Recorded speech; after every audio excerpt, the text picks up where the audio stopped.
ಅರ್ಧ ಕೆಜಿ ಈರುಳ್ಳಿ, 4 ಹಸಿಮೆಣಸಿನಕಾಯಿ, 1 ಸ್ಪೂನಷ್ಟು ಬಿಳಿ ಎಳ್ಳು, 1 ಸ್ಪೂನಷ್ಟು ಜೀರಿಗೆ, ರುಚಿಗೆ ತಕ್ಕಷ್ಟು ಉಪ್ಪು, 2 ಸ್ಪೂನಷ್ಟು ಪುಟಾಣಿ ಪುಡಿ ಉರ್ಗಡ್ಲೆ ಪುಡಿ, 1 ಬೌಲಷ್ಟು ಅಕ್ಕಿ ಹಿಟ್ಟು, ಅರ್ಧ ಬೌಲಷ್ಟು ಚಿರೋಟಿ ರವ, ಅರ್ಧ ಬೌಲಷ್ಟು ಹುರಿದು ಪುಡಿ ಮಾಡಿ ಇಟ್ಕೊಂಡಿರೋ ಶೇಂಗಾ ಬೀಜ, 1 ಸ್ಪೂನಷ್ಟು ಕಡಲೆಬೇಳೆ ಹಿಟ್ಟು, ಬೋಂಡ ಮಾಡ್ತೀವಲ್ವಾ ಆ ಹಿಟ್ಟು, ಅರ್ಧ ಬೌಲಷ್ಟು ಕರ್ಬೇವಿನ ಸೊಪ್ಪು, ಅರ್ಧ ಬೌಲಷ್ಟು ಕೊತ್ತಂಬರಿ ಸೊಪ್ಪು, ಇಷ್ಟು ಹಾಕೊಂಡು ಚೆನ್ನಾಗಿ ಕಲಸ್ಕೋಬೇಕು. ಇಷ್ಟು ಕಲಸ್ಕೊಂಡಾದ್ಮೇಲೆ ಚೆನ್ನಾಗಿ ಬಿಸಿ ಮಾಡಿರೋ ಎಣ್ಣೆ 1 ಸೌಟಷ್ಟು ಹಾಕೋತಾ ಇದ್ದೀನಿ.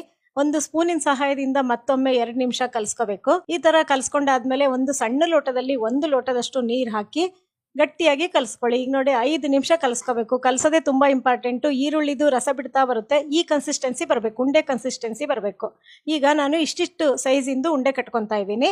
ನಿಮಗೆ ಯಾವ ಸೈಜ್ ಬೇಕೋ ಅದು ಕಟ್ಕೋಬಹುದು. ಎಣ್ಣೆ ಚೆನ್ನಾಗಿ ಕಾದಿದೆ. ಈಗ ಉಂಡೆ ಮಾಡಿಟ್ಕೊಂಡಿರೋದೆಲ್ಲ ಚೆನ್ನಾಗಿ ಕರಿತಾ ಇದ್ದೀನಿ. ಎರಡೂ ಕಡೆ ಚೆನ್ನಾಗಿ ಹಿಂದೆ ಮುಂದೆಲ್ಲ ಚೆನ್ನಾಗಿ ಕರ್ಕೊಳ್ಳಿ.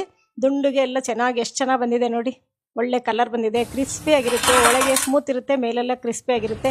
ಇದು ಟೀ ಟೈಮ್ ಸ್ನ್ಯಾಕ್ಸ್ ಅವರು ಮಾಡ್ಕೋಬಹುದು, ಬೆಳಗ್ಗೆ ತಿಂಡಿಗೂ ಮಾಡ್ಕೋಬಹುದು, ತುಂಬಾ ಚೆನ್ನಾಗಿರುತ್ತೆ. ನೋಡಿ ಮೇಲೆಲ್ಲ ಕ್ರಿಸ್ಪಿ ಆಗಿದೆ. ಮದ್ದೂರ್ ಗೋಲಿ ಪಕೋಡ ನಿಮ್ಗೆ ಇಷ್ಟ ಆಗಿದ್ರೆ ಲೈಕ್ ಮಾಡಿ, ಶೇರ್ ಮಾಡಿ ಹಾಗೂ ಪರಿಮಳ ಕಿಚನ್ ಪೇಜ್ನ ಫಾಲೋ ಮಾಡಿ. ಧನ್ಯವಾದಗಳು.